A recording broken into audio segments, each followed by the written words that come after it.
Everyone আসসালামু আলাইকুম। মালয়েশিয়াতে যারা অবৈধ প্রবাসী আছেন বর্তমানে তাদের করণীয় কি, আর 2025 সালে কি আরটিকে 3.0 আই মিনস রিকেলেবেসি তেনেগা কেজার ভার্সন 3.0 এটা কি চালু হতে পারে কিনা এই বিষয়টা আজকে আমি এক্সপ্লেইন করে দেব। তো সবার আগে আমি বলি, যারা মালয়েশিয়াতে এই মুহূর্তে অবৈধ আছেন, যেহেতু বর্তমানে অবৈধদের বৈধকরণ সুযোগটা নাই, তাই আপনি যেই কাজগুলো করবেন এইটাতে সবার প্রথমে আপনি একটা e wallet I means visa card করে রাখবেন। যে কোনো মুহূর্তে আপনি ভিসা কার্ডটা আপনার কাজে লাগতে পারে। সো এরপরে 2 নাম্বার যেটা হচ্ছে আপনার কাছে টাকা রাখবেন। আপনি চাইলে 4000 রিঙ্গিত পর্যন্ত রাখতে পারেন, বা এইটা যদি না করতে পারেন সর্বনিম্ন আপনি 700 টাকার মতো রাখবেন, 700-800 টাকা। আই মিন্স কেন রাখবেন চলুন এইটা আমি বলে দিই। এইটা হচ্ছে যদি কখনো আপনি মালয়েশিয়ান ইমিগ্রেশন অপারেশনে ধরা পড়েন, আল্লাহ না করুক যদি ধরা পড়েন, তাহলে আপনি যাবেন ওইখানে শাস্তি কাটবেন, খাটার পরে তারা আপনাকে দেশে ব্যাক করতে চাইবে, তখন কিন্তু তারা ফ্লাইটের টিকিট চাইবে, তখন কিন্তু আপনার নিজের টাকায় টিকিট কাটতে হবে। যদি আপনার পরিচিত কেউ আপনাকে টিকিট কাটে দেয় তাহলে আপনি দেশে ব্যাক করতে পারবেন। সো এই ক্ষেত্রে কিন্তু ইমিগ্রেশনের ভিতর থেকে অনেক সমস্যার সম্মুখীন হতে হয় অনেককে। যদি আপনার কাছে এই টাকাটা থাকে তাহলে শাস্তি কেটে আপনি দেশে ব্যাক করতে পারবেন। যদি আপনি 4000 রিঙ্গিত রাখেন, ইমিগ্রেশনের যে জরিমানা মালয়েশিয়ান ইমিগ্রেশন ল 1959 এবং 1963 ধারা 6/3 15/1 এই ধারার আন্ডারে যদি আপনি শাস্তি কাটেন, তাও সর্বশেষ আপনার ফ্লাইট ভাড়া হিসাবে আপনার 600-700 রিঙ্গিত কিন্তু দিতে হবে, তখন আপনার টিকিট কেটে আপনাকে দেশে ব্যাক করবে। সো এইটা অবশ্যই মাথায় রাখবেন।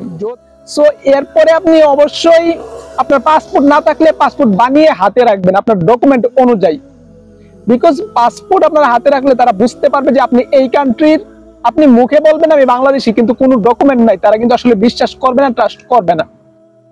এছাড়া যদি কেউ বাংলাদেশে যেতে চান স্পেশাল পাস নিয়ে, I means Malaysian immigration Putrajaya থেকে স্পেশাল পাস কিভাবে আনবেন আপনি কনফিউশন আছেন, তাহলে আপনি প্রবাসী অন এই অ্যাপসটা ডাউনলোড করে কাস্টমার সার্ভিসে মেসেজ দিতে পারেন। আমি যতটুকু পারি আপনাকে হেল্প করবো ইমিগ্রেশন থেকে, আই মিনস আপনার যে স্পেশাল পাস রয়েছে সেটা আনার জন্য। আই মিনস আপনি ধরতে পারেন আমি আপনাকে এইটা আনার জন্য আমি একটা প্লে লিস্ট খুলছি কিভাবে নিজে নিজে জরিমানার টাকা দিয়ে নিজ দেশে ব্যাক করবেন, তার আন্ডারে আমি এটা আনার জন্য আসলে হেল্প করবো। এতে আমি নিজেও জানতে পারবো, প্লাস আপনারও সুবিধাভাবে যেতে পারবেন।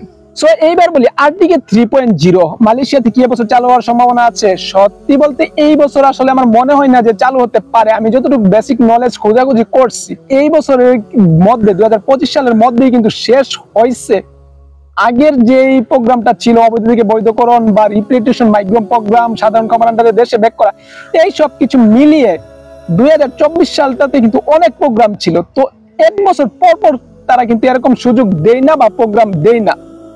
সো এর জন্য 2025 সালে আসলে খোলার সম্ভাবনা আমার মতে এখনো নাই। যদি অফিসিয়াল আপডেট পাই সেটা অবশ্যই এক্সপ্লেইন করব। তো আপনি হাতে ধরে রাখতে পারেন যে 2026 এর আগে এরকম কোনো আপডেট না আসার সম্ভাবনাই অনেকটা বেশি।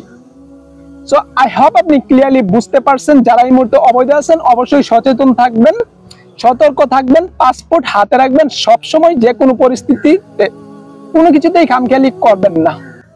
এছাড়া সামনে কোনো অফিসিয়াল আপডেট আসলে অবশ্যই সেটা আমি এক্সপ্লেইন করব। সেই পর্যন্ত সবাই আমার চ্যানেলের পাশে থাকতে পারেন। That's it, thanks for watching, Allah হাফেজ।